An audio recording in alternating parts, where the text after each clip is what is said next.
Hello people and welcome to my channel First Ever Tube. Gaming is literally taking over the world. Market research reveals that the video gaming industry was worth more than $100 billion until 2016 and it is expected to reach a whopping $118 billion by 2019. But do you know where it all began? Most would name Pong, Pac-Man and maybe Asteroids as the first video game. But to find it, however, you need to go all the way back to the 1950s. Let's begin. Since a video game is defined as a game played by electronically manipulating images produced by a computer program on a monitor or other display, and most importantly, created with the purpose of having fun, games like the cathode ray amusement device, the Nimrod computer game, and Noughts and Crosses cannot be considered as the first video game. The American physicist William Higginbotham is generally regarded as the inventor of the first ever video game. While being employed to the Brookhaven National Laboratory, he created the game Tennis for Two solely for the purpose of fun and entertainment for the visitors of the 3-day science exhibition, considered by many as boring and dull at that time. Higginbotham decided to make an interactive display to entertain visitors.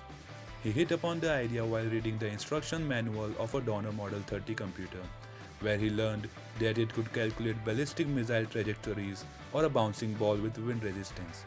This ability later became the foundation of the game. The instrumentation group had a small analog computer that could display various curves on an oscilloscope. It took Higginbotham a couple of hours to conceive the idea of a tennis game and only few days to put together the basic pieces. Having enough experience, he had no trouble designing the simple game display. With the help of colleague Dave Potter, Higginbotham drew some blueprints, while technician Robert Dvorak spent 2 weeks building the device. 2 aluminum controllers were attached to the computer, each consisting of a button and a knob. Pressing the button hit the ball, and turning a knob controlled the angle of the shot. Players had to keep the scores for themselves. Excluding the oscilloscope and controller, the game's circuitry approximately took up the space of a microwave oven, using mostly resistors, capacitors, and relays. Tennis for Two, also known as computer tennis, made its debut on October 18, 1958, with hundreds of visitors lining up to play the new game. It quickly became the most popular exhibit because of the game itself. The first version had a tiny display of only 5 inches in diameter. The next year, Higginbotham improved with a larger display screen. He added a new feature that could simulate stronger or weaker gravity, so that visitors could play tennis on Moon, Earth, or Jupiter. The game was retired after 2 years with the instrumentation taken for another uses. But it had a lasting impact. Higginbotham, who already had 20 patents, didn't think his tennis game was innovative enough to get patented. He himself said that he had no idea how popular video games would later become.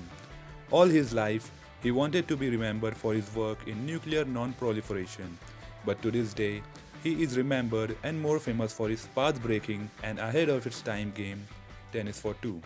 Hope you guys enjoyed the video, and if you did, make sure to smash the like button, share it with your friends, and don't forget to subscribe. And if you have any suggestions for the next video, do write down in the comment sections below. Until next video, goodbye friends.